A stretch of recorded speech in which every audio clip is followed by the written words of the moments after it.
Hey everybody, welcome to Bones Collector. And the other day I did an unboxing in my van of Honga, and I want to tell you about this game. We just got done playing it again, and we've played it 4 or 5 times now, and I got a pretty good feel for it.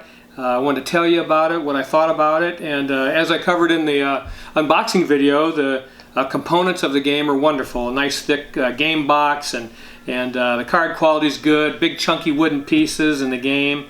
And the game is produced by HABA, and HABA is known for their family weight board games. We have a game called Adventureland, which is very, very good by HABA, and they've done various other titles that they're well known for.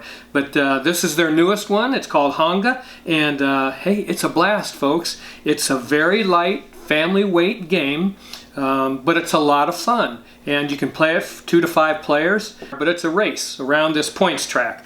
And it has 4 and 5 players on 30 points, 3 players on 35 points, and 2 players, which is what we played, and you score 40 points and the game's over with. If you were the first player and you hit the 40 point total on the board, the second player is going to be able to finish and take another turn.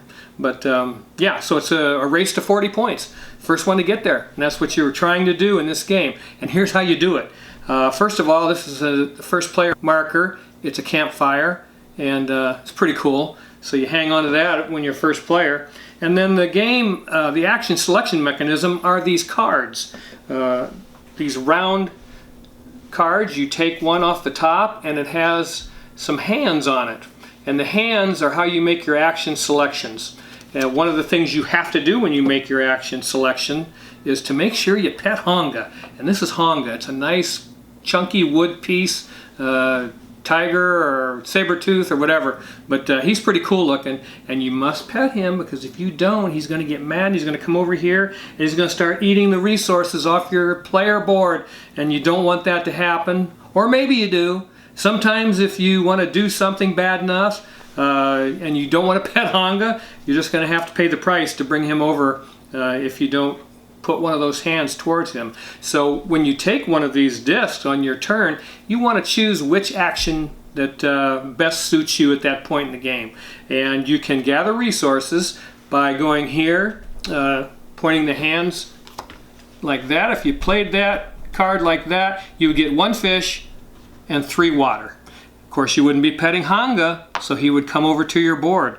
But that's just one of the cards, and the cards are all different. Now in this case, if you played this card, you'd get 2 water, and you'd have 2 hands petting Honga. That's not the most efficient thing to do, but it may behoove you to do that if it's beneficial and you're looking to get some of that water, because the water is kind of a wild card as far as resources are concerned. It says right on the board, 2 of them can equal any one other resource. If you play this card over here, you would get, or excuse me, you would be able to take 2 of your mammoths and put them in these circles, and you would have to sacrifice 2 mushrooms, 2 fish, and 2 berries to make that happen, because you have 2 hands. Now you don't have to do it twice. You can do it once, even though you have 2 hands there. But again, you're not being very efficient if you do that. You could just do it once, in which you would have to pay a mushroom, a fish, and a berry, and you would place one of your mammoths here. And when you do that, you get to use this deck of action selection cards with the saber tooth on them, and you take this big saber tooth and you put it by your player board to let all the players know you're drawing off this deck. And these are a little more powerful. They have a few more hands on them, and the more hands that are on the cards, the more resources you're going to gather, and at a faster rate, and that's what you want to do. So you start playing those on the board, and here's some other actions you can take. I have 1 hand pointing towards Honga, so I'm petting Honga, taking care of him. You don't want that kitty to get mad at me. So have 2 hands pointing towards this deck of cards, and this card gives you some benefits that you can use one time during your turn. So in this case, if you had Honga, you could get rid of him with that card, and this card allows you to, let's see, so choose 2 and pick one of the action selection cards. So there's various cards in here, and let's see some of them. On this one here, you're able to pay 1 less resource to put your mammoth on the mammoth track over there. This one, you just get a berry and a mushroom, so you wouldn't have to gather those, and you can just keep those until you're in need to play them. But yeah, that's what this deck is all about. So you would be able to take 2 of those, and then if you have 2 hands pointing up here, you have the opportunity to complete these contracts by paying the resources that you've gathered, or maybe a mammoth. You have to have a mammoth on the mammoth track. In the case of this card here, you can see the woolly mammoth right there, and a droplet of water you would have to pay, and you would receive 4 points. And you also, up in this corner, would be able to gather mushrooms should you point those hands towards the mushrooms. So you could get mushrooms also up here in this corner. You get berries here in this corner, and on this track here, it must be a temple track of some sort, but if you put your action selection card over there, let's say you're petting Honga, here you can complete 2 contracts if you wish, and you can move up 2 steps on the temple track. And once you get up to the top, you get 5 points. Everybody else gets the point total where on whatever step they happen to be on. But first one up there gets 5 points. Everybody else gets less than that. And I think that's everything. So fish, water, the mammoth track, the helper cards or assistant cards, mushrooms, berries, and contracts. And that, folks, is the extent of Honga. Let me tell you something. We played this game in 15 minutes.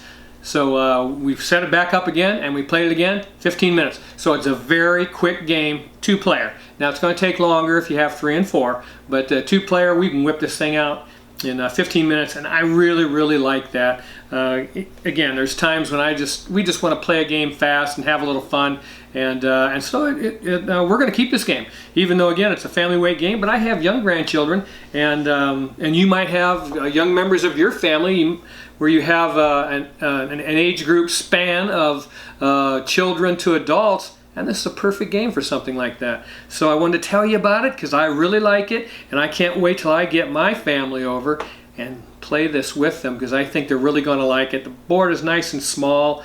Again, the component quality is top-notch. It's a great game. These player boards are notched for your resources, so you just slide them along, and that reduces the amount of components that you have in the game. Rather than have a bunch of these, you just keep track of them on this board, and I really, really like that. And again, they're all notched out, so whatever, you can slide those along, keeping track of however many of those items you happen to have, and then when you pay them, you just slide them back down, and that's pretty cool. But these are nice and thick, very nice player boards.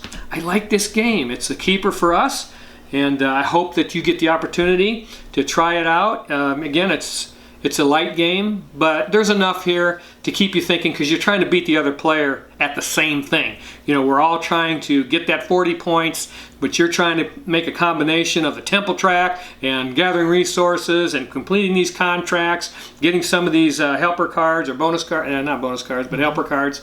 And sometimes there's points on these also. So that's one way to get points. But hey, this is really, really a cool game. I hope you get the opportunity to check it out. And if you're not doing anything next weekend, the Orlando Games Con is here in Maitland.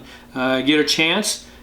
I think it's Friday, Saturday, and Sunday. You might want to pop over there. There's going to be a flea market, so it's a great place to pick up board games Saturday morning over there at that games convention.